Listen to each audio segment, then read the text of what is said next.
plein de personnes qui me disent j'arrive pas à avancer parce que les autres ne me soutiennent pas, les autres croient pas en moi, les autres ne m'encouragent pas. Et en fait, j'avais vraiment envie de te dire, ne laisse personne te dicter ce qui est possible ou non. Parce que les personnes sont qui pour savoir ce qui est possible ou ce qui n'est pas possible pour toi. D'ailleurs, quand tu regardes l'histoire de l'humanité, le point commun de toutes les personnes qui ont accompli quoi que ce soit de significatif, c'est d'avoir attiré des personnes qui leur ont dit « mais t'es débile, ça sera jamais possible ». Par exemple, quand tu regardes l'histoire de Martin Luther King, on lui a dit à Martin Luther King, à notre cher Martin, « non mais attends, mais tu crois quoi? Tu vas unifier les Noirs et les Blancs? T'es un débile ou quoi? Tu vas unifier les Noirs et les Blancs ?» Le monde a été bâti et créé par des gens qui se sont autorisés à croire que l'impossible pouvait devenir possible. Alors, ne laisse jamais personne te dire qu'un projet et un rêve que tu as, il n'est pas possible.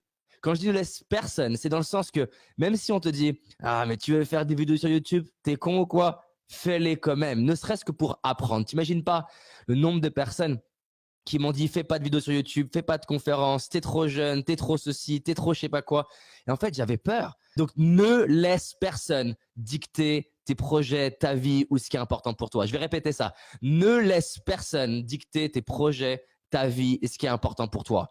En fait, c'est simple. Lève-toi le matin et avance vers ce qui est important pour toi. Quand je dis avance, ça veut dire quoi? Ça veut dire lis des livres qui t'inspirent. Lis l'histoire, la biographie de gens qui ont accompli l'impossible. Regarde des vidéos, nourris-toi de gens qui te donnent la patate. Mais fais pas que ça, parce qu'il y a trop de gens, ils consomment du contenu en permanence, ils sont en train de regarder mes vidéos, d'autres vidéos, et c'est un peu ce que j'appelle des Jean-Michel au taquet. Ils se chargent avec la vidéo, ils sont au taquet, et puis plus rien. Non, non, sois plus que Jean-Michel au taquet.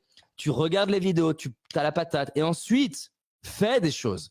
Quand je dis fais des choses, ça peut être tu prends ton carnet et t'écris. Ça peut être tu prends ta caméra et t'enregistres. Ça peut être tu écris un mail et tu contactes 200 entreprises qui t'inspirent en essayant de faire mieux de chaque mail. Ça peut être tu dis tiens, en fait, j'ai besoin, il me manque une compétence et tu développes cette compétence dans les mois qui viennent. Mais ne laisse personne dicter ce qui est possible. T'imagines pas le nombre de gens qui m'ont dit non, mais en fait, t'es trop jeune. Tu veux réussir dans le monde du coaching? T'as 21 ans. T'es un débile ou quoi? T'as 21 ans.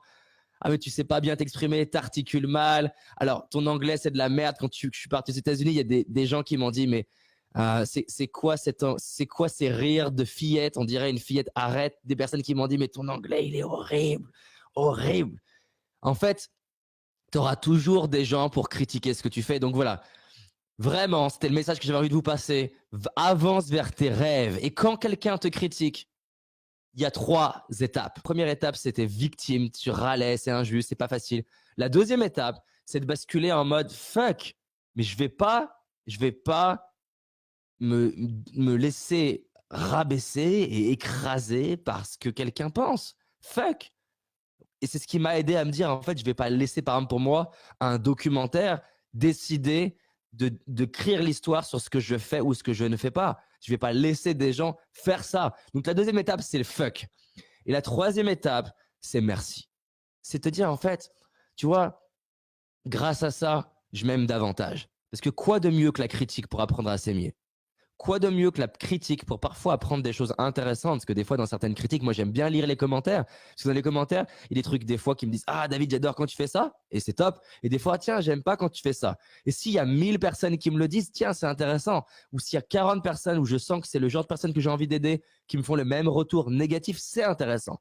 Donc, merci. Merci pour les retours. Merci parce que ça m'aide à m'aimer. Et aussi, merci parce que chaque critique, ça te rapproche de l'homme ou de la femme que tu veux devenir. Chaque critique, ça t'aide à devenir le genre de personne qui t'inspire. Un leader qui avance, peu importe ce qui se passe.